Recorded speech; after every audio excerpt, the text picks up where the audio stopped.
Terima kasih. Selesai ya, cara. Kita mulai dari belakang. Oke, jadi program magang dosen ke perguruan tinggi.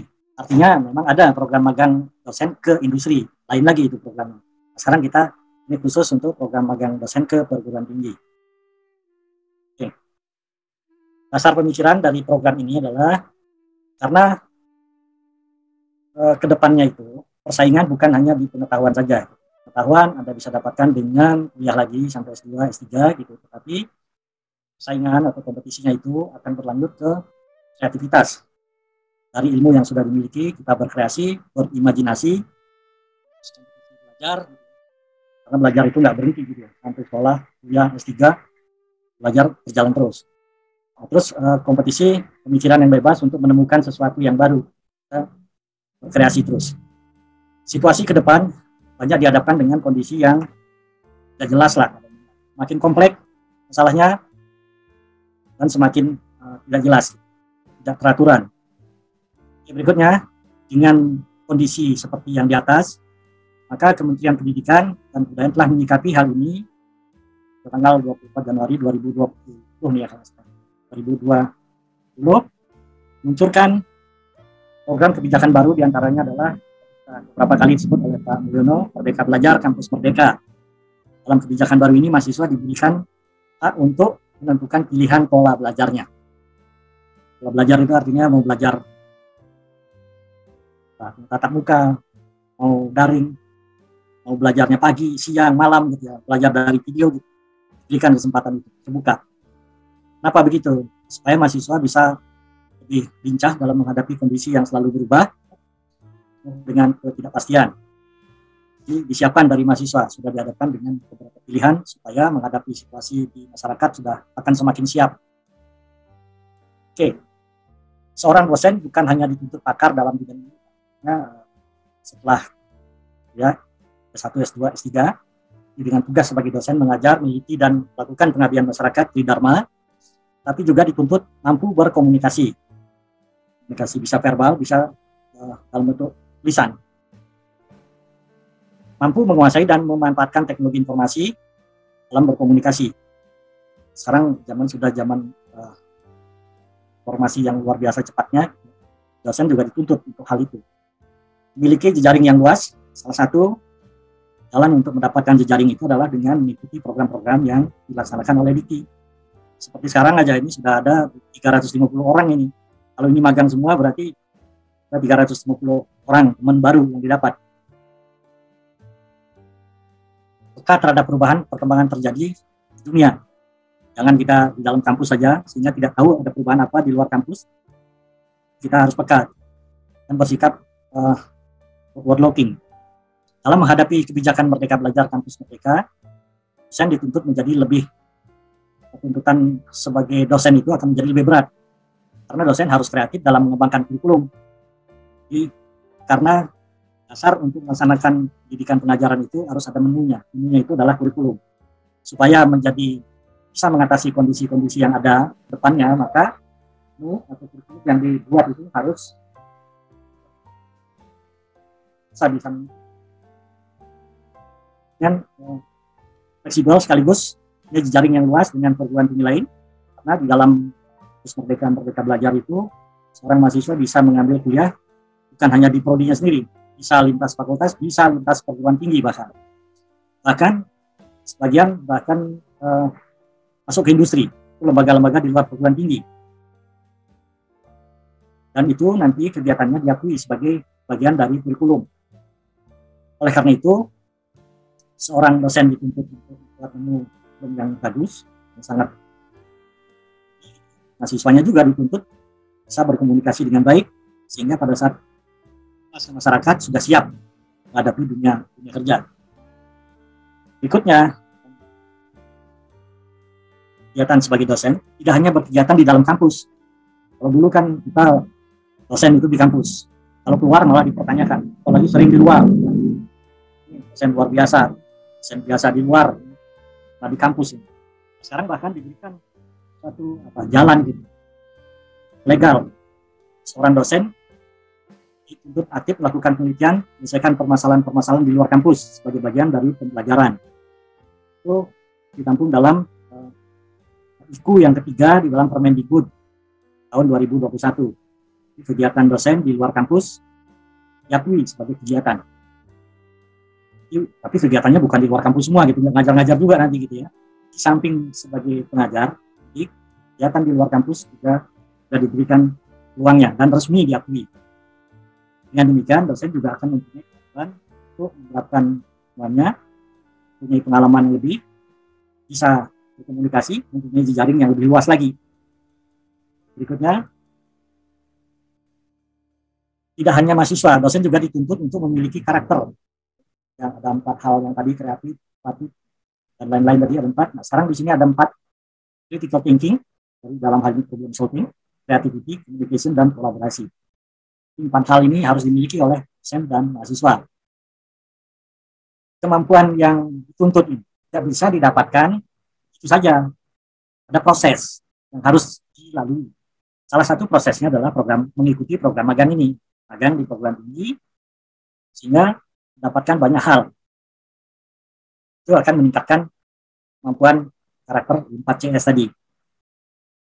Fakta di lapangan menunjukkan bahwa dosen memiliki kemampuan kualifikasi 4CS tadi yang baik, banyak terkonsentrasi di perguruan tinggi yang sudah besar saja, yang sudah mapan. Oleh karena itu, diadakanlah program magang ini. Dosen-dosen muda dari perguruan tinggi yang ada di daerah, yang belum mapan, diberikan kesempatan untuk magang di perguruan tinggi yang sudah mapan. Bisa berinteraksi dengan pemimpinnya, dosen senior, yang sudah mempunyai kualifikasi yang baik, CS tadi, sehingga peserta magang mendapatkan pengetahuan secara langsung. Jadi tidak lagi dengan baca gitu. Ini sudah langsung berinteraksi dengan dosen-dosen senior yang ada di perguruan tinggi yang sudah mapan, yang mempunyai kualifikasi yang sudah seperti yang diharapkan. Oke. Nah, program magang ini sebenarnya dulu sudah ada tahun 80-an. Nah, baru diaktifkan kembali mulai tahun 2005 sampai sekarang. 2005 sampai sekarang ini berarti program yang ke-17. 2005 sampai sekarang ada terus tiap tahunnya, kecuali tahun 2020 kemarin. Tahun 2020 sudah ada seleksi, peserta magang diseleksi, tetapi keburu pandemi. Sehingga program magang untuk tahun 2020 tidak ada. Tahun 2021 ada kembali, tetapi 100% daring. Interaksinya hanya di layar saja selama 4 bulan.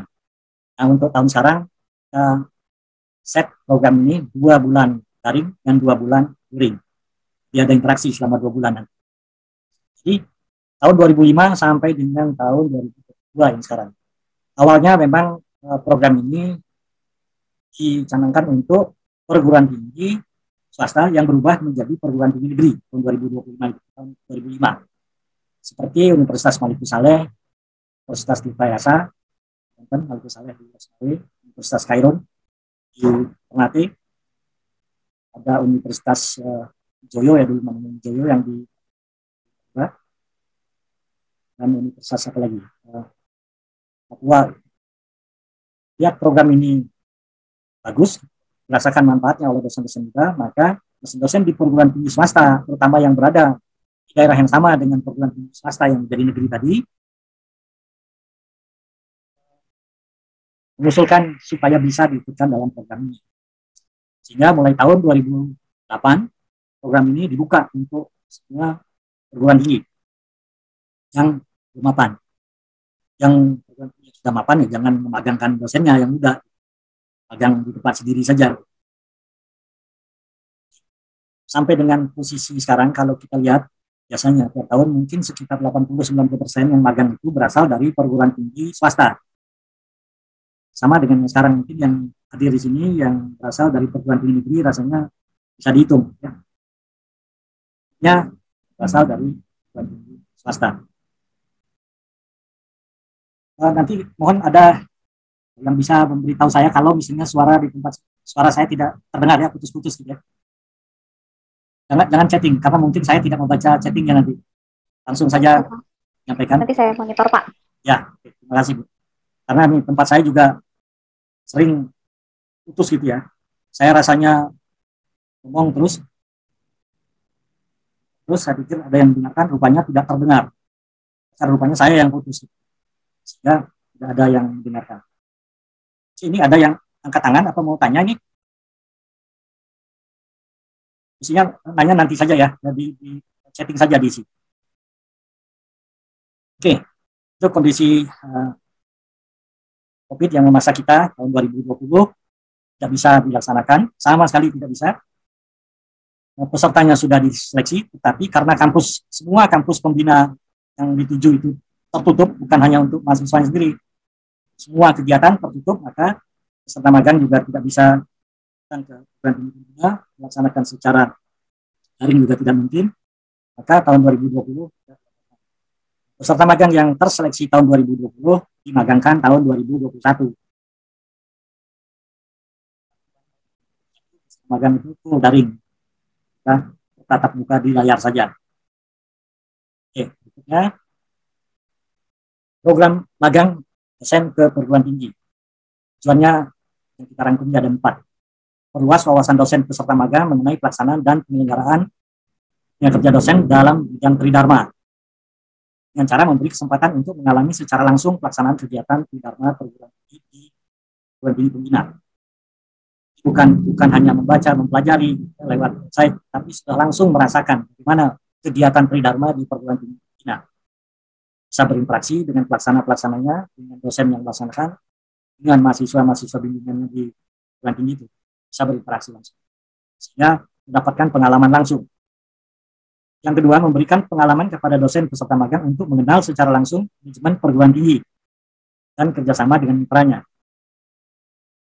Yang ketiga, memberikan pengalaman kepada dosen peserta magang tentang persiapan perguruan tinggi negeri pembina dalam mengadopsi dan kebijakan Merdeka Belajar Kampus Merdeka. Nah, ini perlu dicanangkan juga, perguruan tinggi pembina juga belum 100% bisa melaksanakan, tapi masih ada persiapan, ada error gitu ya. Ini kesempatan yang sangat baik bagi peserta magang untuk bisa terlibat mulai dari awal dalam kebijakan itu. Yang keempat, memberikan kesempatan kepada dosen peserta magang untuk menjalin jejaring dengan dosen senior yang berasal dari perguruan tinggi pembina. Ini tujuannya. Kalau lihat ini nggak ada nih. Berikan kesempatan untuk melanjutkan S3, nggak ada. Jangan nanti minta pas magang itu minta langsung S3 gitu, nggak bisa. Nah, sesudah selesai magang, diharapkan memang bisa langsung S3. Program magang ini dipakai sebagai paling tidak batu loncatan untuk bisa S3. Nanti seandainya magang di perguruan tinggi A, terus ingin melanjutkan S3 di perguruan tinggi pembina B, sangat mungkin. Pakailah program magang ini. Jalin komunikasi, jalin perkenalan dengan dosen yang kira-kira akan ditarget sebagai promotor. Nanti silakan minta saja sama pembinanya, bisa nggak dikenalkan sama bapak, bisa nggak dikenalkan sama ibu ini, saya ingin jadi muridnya. Silakan nanti. Itu sebagai bagian dari kegiatan magang. Bukan langsung nanti magang terus sambil S3 gitu, nggak bisa. Oke, berikutnya. Program magang itu suatu kegiatan pembinaan yang dikelola secara terpusat, merupakan suatu program nasional dan untuk meningkatkan kemampuan seorang dosen dalam melaksanakan tridharma perguruan tinggi untuk mendorong pelaksanaan program Merdeka Belajar Kampus Merdeka yang dikoordinasikan oleh Direktorat Jenderal Pendidikan Tinggi Kemendikbud. Ini program nasional, dikoordinasikan secara nasional, walaupun nanti setelah diseleksi ditempatkan di berbagai tempat. Dan nanti itu akan dipilih juga untuk oleh Nah, Anda diseleksi tempatkannya itu tergantung pada bidang keilmuan, tergantung pada asal Anda, dari Surabaya, Sidoarjo, magang di Surabaya, nggak bisa, magang itu harus jauh. Nah, salah satu kriteria seleksinya akan dipilih sejauh-jauhnya.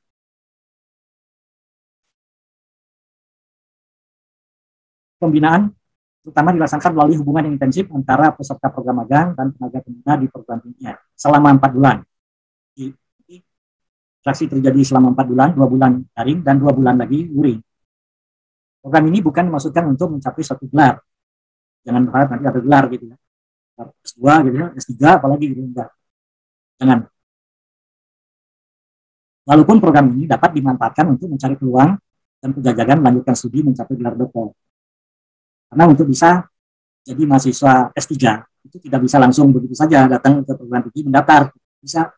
Nah nanti akan ditanya, daftar S3 sudah ada belum calon promotornya? Kan bahwa calon promotor sudah memberikan surat pernyataan bersedia menjadi promotornya. Aturannya begitu. Tidak bisa mendaftar begitu saja. Jadi ada proses sebelumnya. Jadi definisinya program magang seperti itu. Perguruan tinggi, jadi ada beberapa pihak yang berkepentingan dalam program magang ini. Pertama itu adalah perguruan tinggi pengirim. Perguruan tinggi pengirim adalah perguruan tinggi akademik yang mengirimkan tenaga dosennya untuk mengikuti program magang. Ya, ini adalah perguruan tinggi tempat Anda bekerja sekarang, tempat Anda mengajar sekarang. Kirim artinya Anda datang mengikuti program magang ini atas nama perguruan tinggi itu. Jadi tidak ada peserta magang orang yang bukan dosen. Karena ini program magang dosen. Dosen itu artinya saya mempunyai status sebagai dosen tetap di perguruan tinggi pengirim. Nanti yang mendaftarkan itu bukan Anda sendiri yang mendaftar, tetapi yang mendaftarkan itu adalah pimpinan perguruan tinggi. Kalau didaftarkan oleh pimpinan perguruan tinggi, sehingga ada datang sebagai peserta magang itu resmi, bertugas untuk magang. Ya. Surat tugas nanti dari perguruan tinggi. Ini resmi. Jadi nggak bisa nanti tanpa sepengetahuan pimpinan perguruan tinggi tempat Anda, diam-diam mendaftar sendiri, itu nggak bisa. Nah, terus perguruan tinggi pembina. Perguruan tinggi pembina adalah perguruan tinggi tempat Anda melaksanakan program magang ini. Jadi, perguruan tinggi pembina itu ditetapkan oleh Direktorat Jenderal Pendidikan Tinggi. Kriterianya ada sendiri gitu ya. Jadi, ya misalnya perguruan tinggi seperti tahun yang lalu itu ada 8 perguruan tinggi. Nah, yang Anda diseleksi ditempatkan langsung. Nanti Anda akan magang di perguruan tinggi ini. Anda magang di perguruan tinggi ini. Ya. Diterima magang untuk ditempatkan di mana. Jika bisa lagi pilih-pilih, oh, saya nggak mau di situ, saya mau pindah. Gitu. Bisa. Karena pemilihan tempat itu ada kriterianya juga. Salah satunya adalah ya gitu. Pilihan itu berdasarkan lokasi asal. Jangan sampai magang Surabaya, tapi asalnya itu di Sidoarjo gitu. Setiap akhir pekan pulang aja terus. Pagi datang ke tempat magang, sore pulang lagi. Karena nanti dalam kegiatan magang bisa jadi hari libur, Sabtu, Minggu, ada kegiatan ekstra yang biasanya dibuat oleh perguruan tinggi pembina. Tujuannya untuk mempererat interaksi yang dibuat formal di kampus dan formal di luar. Sehingga hasilnya bisa optimum. Itu perguruan tinggi pembina. Terus ada Dirjen Dikti yang punya program. Ya. Jadi masing-masing sebenarnya ada tugasnya. Jadi juga perguruan tinggi pembina, pengirim itu ada tugasnya. Jadi di sini ada Dirjen Jenderal Pendidikan Tinggi, Universitas Pengirim, dan Universitas Pembina. Anda sebagai peserta magang nanti kalau terpilih. Dirjen Dikti tugasnya apa? Pertama, membuat pedoman. Tahun 1 dibuat 2022 sudah diupload nih rasanya. Menetapkan alokasi jumlah program magang. Nanti mungkin di bagian sesi yang berikutnya nanti berapa alokasi program magang untuk tahun sekarang. Yang berikutnya menyeleksi dan menetapkan peserta magang. Berapa alokasinya, terus bagaimana menseleksinya. Pesertanya cukup banyak biasanya, yang daftar itu banyak. Nah, biasanya bisa 2-3 kalinya. Alokasinya 100, daftar 300. Banyak nih. Menetapkan PT pembina, yang tadi, menetapkan distribusi peserta magang pada setiap perguruan tinggi pembina. Jadi Anda diterima, ditempatkan di pembina yang mana, itu sudah diatur. Ya. Menyediakan pembiayaan sesuai dengan ketentuan. Tidak ada biayanya, Anda dibayar berapa, itu ada standarnya. Nanti di bagian sisi yang lainnya. Mengadakan monitoring dan evaluasi pelaksanaan program magang. Melaksanakan evaluasi programnya dan melakukan monitoring. Selama program ini berjalan, nanti ada tim yang akan melakukan monitoring ke tempat Anda magang. Nanti setelah magang selesai, menerbitkan sertifikat untuk peserta magang. Setelah selesai berakhir magang, ada sertifikat tuh. Kita harapkan semua bisa mengikuti 100% sehingga dapat sertifikat. Berikutnya, mengevaluasi laporan pelaksanaan program magang. PT Pembina membuat laporan magang, Sadikti akan mengevaluasi laporannya. Itu dipakai untuk melihat bagaimana pelaksanaan program magang tahun berjalan, sebagaimana perbaikan untuk tahun berikutnya sebagai dasar. Oke, berikutnya, PT Pembina, apa tugasnya? Pelaksanaan itu ada tugas PT pengirim. Tugas PT Pembina, merencanakan program magang dengan memperhatikan kebutuhan peserta magang dan PT pengirim. Anda dikirim, didaftarkan itu dengan target. Anda belajar lebih apa? Gitu ya. Mau magang itu untuk stresnya di bagian apa? Berikan pengarahan kepada para pengelola magang untuk mengkoordinasikan seluruh kegiatan. Jadi di PT Pembina nanti akan dibentuk tim. Inilah bukan tinggi pembina urusannya. Nanti Anda datang ke akan dibimbing oleh siapa, bagaimana koordinasinya. Membantu mencarikan pemondokan. Mencarikan pemondokan, bukan bayar pemondokannya gitu ya. Nah, nanti urusan bayar-bayar itu nah, dikasih biaya hidup, biaya pemondokan dari IT. Perguruan tinggi pembina akan membantu mencarikan pemondokan. Itu Anda datang, nanti sudah tahu mesti mondoknya di mana. Mondoknya di mana, aturannya bagaimana, bayarnya berapa.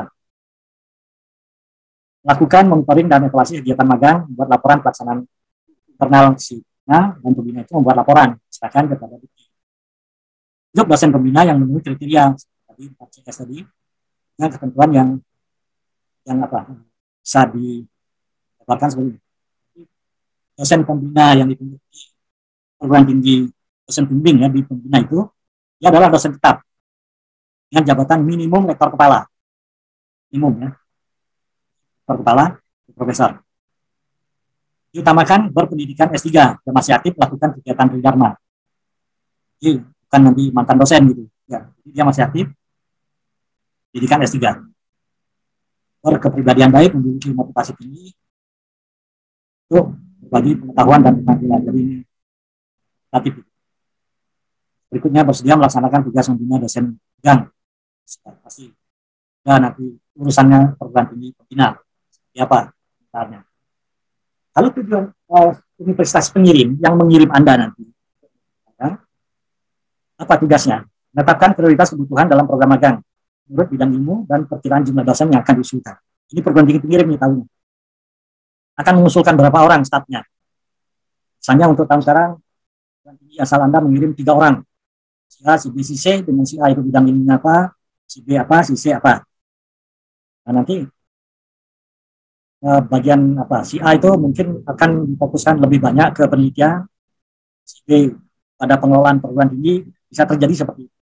Jadi, berdasarkan itulah dilakukan nanti pemberian materi di perguruan tinggi pembina. Pembimbingnya akan memberikan masing-masing itu sesuai dengan permintaan. Oke, mengadakan seleksi internal untuk calon peserta program magang sesuai dengan persyaratan yang ditetapkan oleh DIKI. Jadi, perguruan tinggi pengirim itu mau mengirim berapa orang? 3 orang. 3 orang itu kan bisa jadi yang daftar 10 orang. Nah, tugasnya menseleksi itu adalah perguruan tinggi. Terserah di situ, itu kebijakan internal. Nah, dikirim 3 nama didaftarkan. Nah, dari 3 nama itu nanti diseleksi oleh DIKI. Bisa jadi dapatnya 1 orang, bisa 2 orang, bisa juga 3 orang terima. Umumnya ditempatkan tidak di perguruan tinggi pembina yang sama. Nah, berasal dari 3 tempat universitas yang sama, biasanya magangnya bisa 1 di Surabaya, 1 di Jogja, 1 di Bandung. Nah, distribusi seperti itu. Menugaskan calon peserta magang yang telah diterima ke perguruan tinggi pembina magang. Jadi Anda sesudah misalnya didaftarkan, diterima oleh DIKI, habis itu Anda ditugaskan untuk mengikuti program magang. Jadi artinya ditugaskan apa? Membawa surat tugas dari pimpinan perguruan tinggi. Resmi ini bertugas, tugas magang. Terus jamin pelaksanaan tugas yang ditinggalkan oleh peserta magang. Kalau Anda ditugaskan, maka tugas-tugas Anda di perguruan tinggi asal itu tidak boleh terbengkalai. Karena pimpinan yang sudah ngatur Anda ditugaskan, mungkin akan diganti oleh dosen yang lain sementara Anda magang. Itu kebijakan internal. Yang kelima, menjamin keberlangsungan pembayaran gaji, pendapatan yang sah. Jadi nanti nggak ada alasan Anda magang gaji diputus.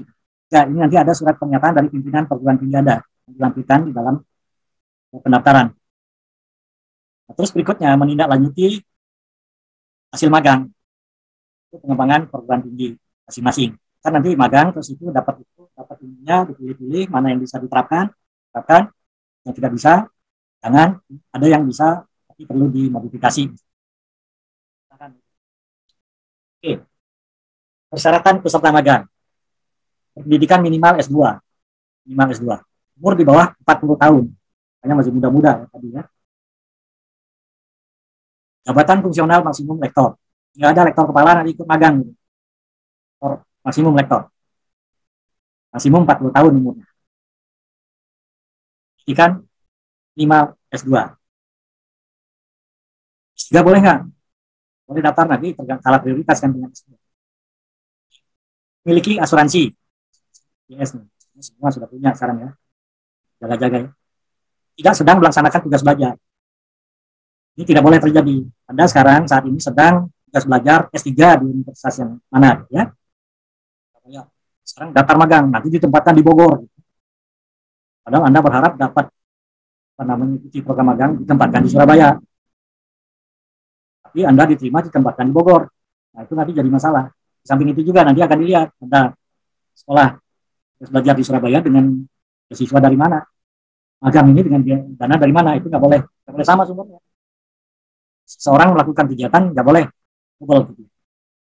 Jadi tidak sedang melaksanakan tugas belajar, izin belajar, prajabatan, misalnya sebulan prajabatan gitu, melakukan magang selama sebulan nggak boleh. Lakukan hibah penelitian serta kegiatan lain yang memerlukan izin di luar kegiatan program magang lebih dari 3 hari. Izin berapa? 2 minggu gitu, nggak boleh itu. Pikirkan kalau sekarang sudah berani mendaftar, maka ketentuan nomor 3 bisa terpenuhi. Terus yang nomor 4, surat pernyataan izin dari pimpinan perguruan tinggi yang resmi, surat pernyataan kesanggupan untuk mengikuti kegiatan magang secara penuh.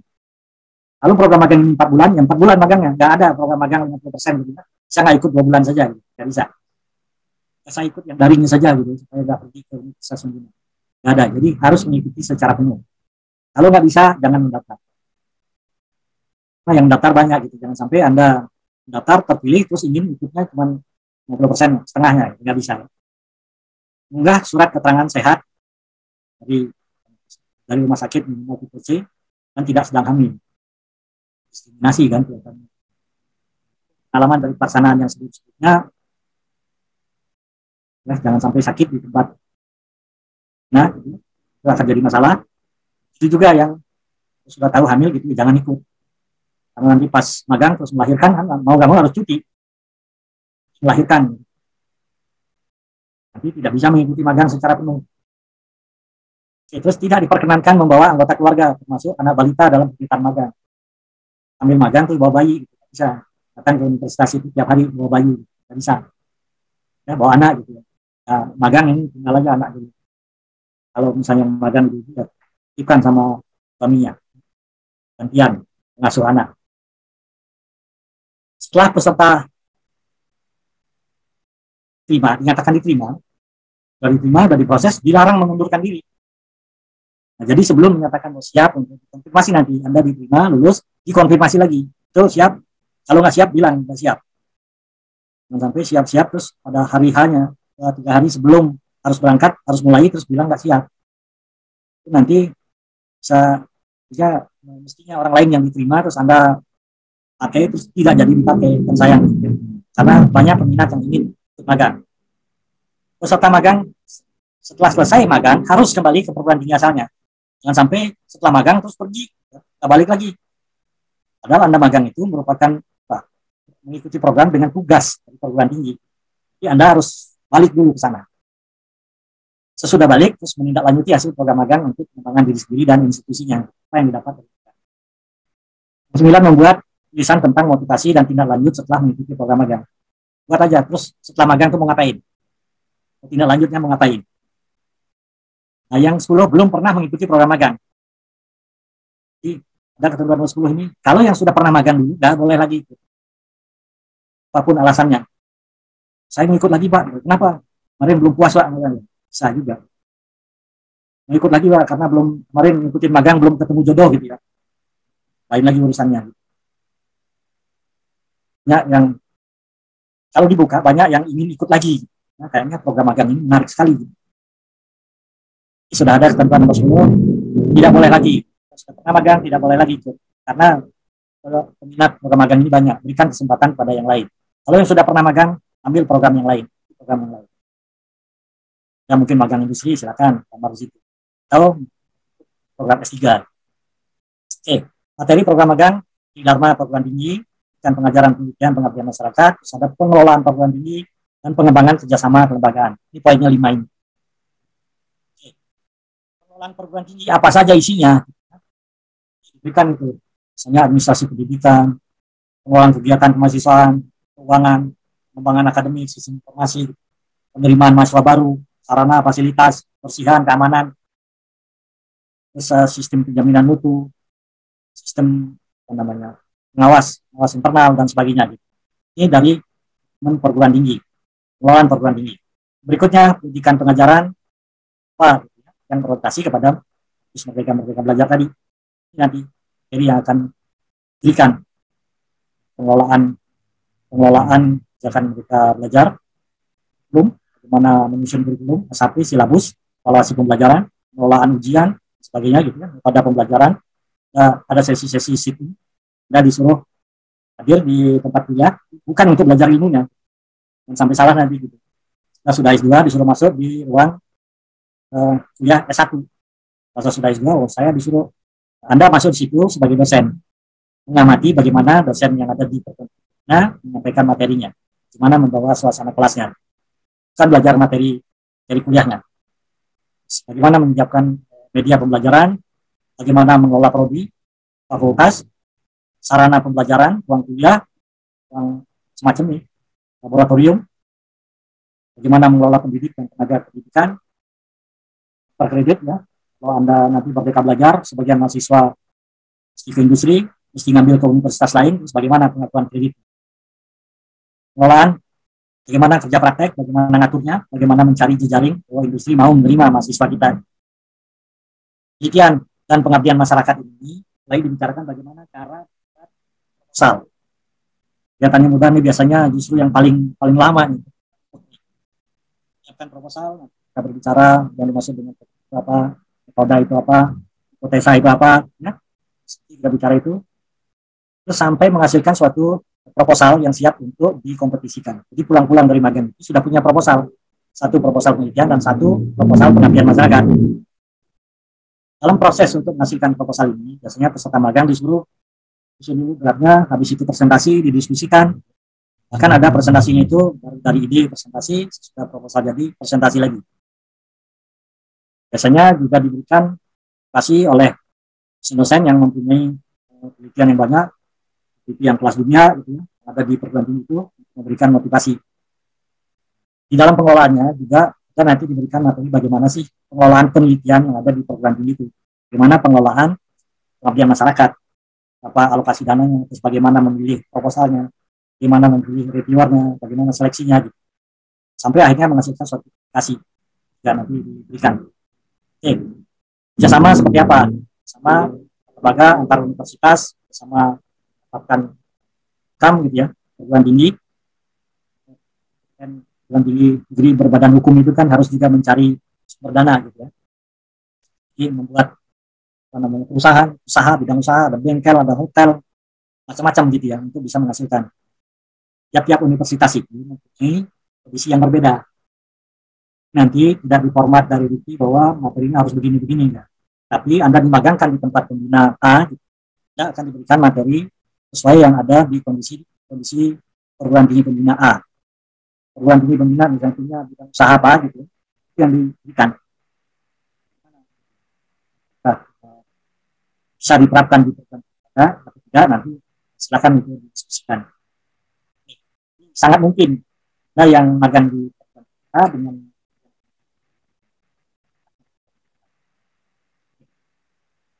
program magang ini dilaksanakan nanti mulai bulan Agustus sampai November, September daring, bulan berikutnya Oktober November secara luring. Ada kegiatan atau kewajiban dari program magang ini, setiap peserta magang diwajibkan membuat laporan. Peserta magang wajib membuat laporan. Laporan itu diserahkan satu ke satu dipegang oleh diri sendiri, satu pembina, satu lagi untuk pimpinan perguruan tinggi. Nah, di dalam laporan itu ada lampirannya berupa satu proposal penelitian sudah hasilkan dari diskusi yang panjang gitu ya, satu proposal pengabdian masyarakat. Sehingga begitu kembali ke perguruan tinggi asal, kalau ada peluang untuk berkompetisi penelitian, maka proposal yang buat itu siap dikompetisikan. Oke, ini nanti ini jadwalnya gitu ya. Baik, sudah ada penawaran atas waktu, sudah ada ini, nanti silakan, mestinya pendaftaran itu sampai kapan nih? Atas waktu pengiriman berkas sampai Juni nih, saya ada peluang. Silakan nanti daftar rame-rame sehingga bisa mengikuti program ini. Ini kegiatannya, tahapannya. Oke, itu yang